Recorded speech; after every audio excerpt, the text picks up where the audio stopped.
의사들이 발행하는 처방전에는 민감하게 짝이 없는 질병 정보들이 담겨 있는데요. 이 처방전이 우리도 모르는 사이에 대형 통신사로 전송되고 있었습니다.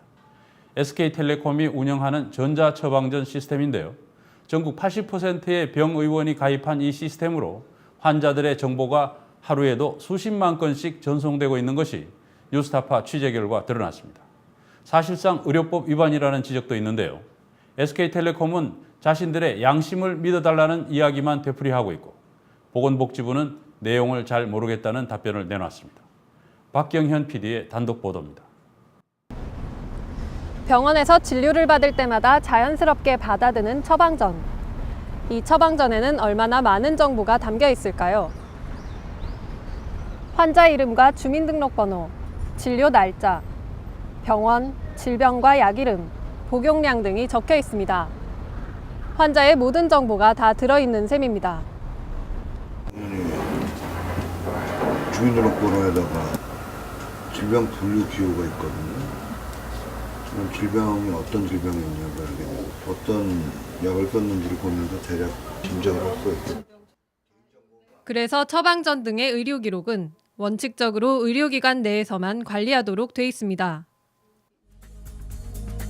그러나 뉴스타파의 확인 결과 병원에서 약국으로 가는 처방전 정보가 몽땅 전달되는 곳이 있었습니다. 서울의 한 이비인후과. 진료가 끝나자 처방전이 나옵니다. 처방전 아래쪽에 SK텔레콤 전자처방전이랑 글귀가 보입니다. 그 옆에는 정체 모를 일련 번호가 있습니다. 과연 무슨 번호일까? 어떤 건지는 그러면서도 환자의 개인정보 유출 문제는 의식하고 있는 듯합니다. 처방전이 이게 의료 이 주민번호가 티칭으로 인해서 이미 개인정보로 다 도용이 되고 다 날아가고 있잖아요. 다른 의원을 찾아가 봐도 마찬가지입니다. 이게 뭐야? 그거 처방 이렇게 뜨는데요. 나온데 본인도 몰라요. 우리가 알아봐야겠네. 그리고 저 없애버려야겠네. 또 다른 의원도 비슷한 반응입니다. 처방전 받으면 이렇게 나오는데. 그건 모르는데. 그건 뭐죠? 뭔지 모르세요? 모르는데. 동의하신 적은 없으시고요. 몰랐으니까 이런 걸 몰랐으니까 그 동의를 구할 일도 없었던 거죠. 환자가 뭐 어떤 약을 어떻게 쓰고 있는지를 또 뭐 제3자가 알게 되면은 그 환자의 그 질병에 대한 뭐 비밀도 좀 알 수 있을 수 있을 것이고 바로 잡도록 노력을 해야 될 것 같습니다. 의사들은 하나같이 자신이 발행하는 처방전이 SK텔레콤으로 흘러가는지 몰랐다고 말합니다. 전자차트 프로그램을 업데이트할 때 옵션으로 들어가 있는 것을 무심코 동의했을 순 있다고 해명합니다.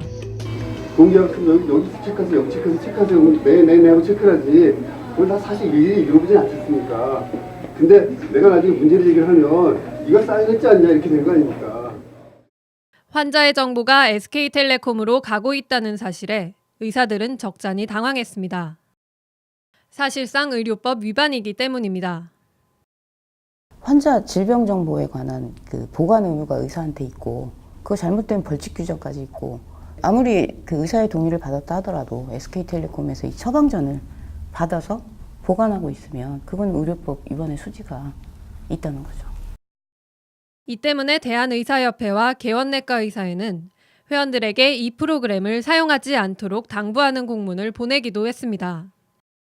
전자차트 업체들에게는 SK전자처방전 모듈을 삭제해달라고 요청했지만 프로그램을 삭제한 업체는 없었습니다. 불과 몇 년 전까지만 해도 처방전은 병원과 약국만 공유하게 돼 있었습니다. 그러나 지난 2010년 SK텔레콤이 시작한 전자처방전 시스템은 의사가 입력한 처방 정보가 SK텔레콤 서버를 경유해 약국으로 전송되는 방식입니다. 매일 수십만 건의 환자 정보가 SK텔레콤 서버로 간다는 얘기입니다. 현재 전국의 병의원은 3만여 곳. 이 가운데 80% 정도가 이 전자처방전을 사용하고 있는 것으로 추정됩니다. 발행번호만 입력하면 모든 정보가 자동으로 뜨기 때문에 약국들도 건당 30원가량을 내고 SK텔레콤의 전자처방전을 많이 이용하고 있습니다. SK 그 전자처방전을 쓰세요? 그러니까 이 안에 환자에 대한 주민등록번호와 뭐 의료보험 소속 그런 거와 원장님에 대한 양력과 그다음에 약에 대한 것도 다 들어있어요. 요것만 찍으면 요것만. 그러면 이거 쓰는 게 좀 마음 편해요? 편하지 아무래도. 돈 내고 쓰시는 거죠? 돈 내고 쓰지 건당 얼마씩 30원이면 얼마씩 내고 쓰지. 전자처방전 사업 수익은 SK텔레콤과 전자차트 업체들이 나눠 가지는 것으로 알려졌습니다. SK 측은 서버로 전송된 정보는 환자가 약국에서 약을 타는 즉시 삭제되고 환자가 약을 타가지 않는다면 일주일 안에 자동 삭제되기 때문에 환자 정보를 저장하는 일은 없다고 해명했습니다. 또 이를 입증하기 위해 뉴스타파의 SK텔레콤의 전자처방전 시스템을 보여주겠다는 의사를 밝혔습니다.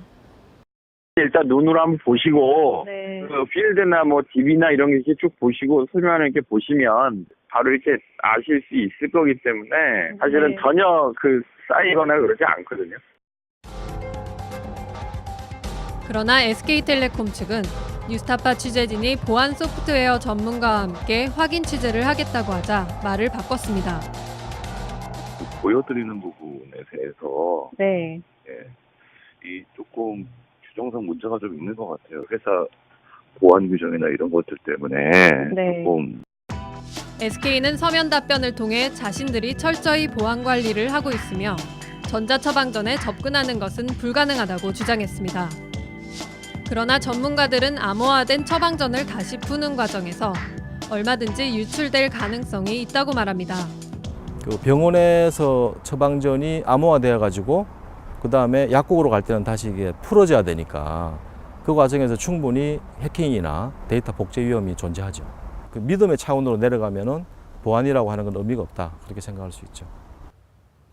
보건복지부는 SK텔레콤의 전자처방전 사업이 의료법 위반일 수 있다는 유권 해석을 내놓은 바 있지만 이후 아무런 조치도 하지 않고 있습니다. 심지어 복지부는 해당 내용을 잘 알지 못한다고 말했습니다. 그 부분은 제가 잘 몰라요. 이거 네. 그때 제가 이거를 처리했던 사안은 아니어서. 보건의료정책과가 그걸 의료법 해석을 담당하시는 데라서 그쪽에서 네. 모르신다고 하면 저쪽도. 복지부 쪽에서는 답을 줄 수 없다 그런 입장인 걸로 이해를 해도 될까요? 제가 알아보고 연락을 드리겠습니다. 그러나 취재진은 복지부로부터 아무런 연락도 받지 못했습니다. 가장 민감한 정보인 개인의 의료 정보가 하루에도 수십만 건씩 국내 최대 통신 재벌에 넘어가고 있지만 과연 SK 말대로 정말 삭제되고 있는 것인지는 SK 이외에는 아무도 알 수 없는 상황입니다. 뉴스타파 박경현입니다.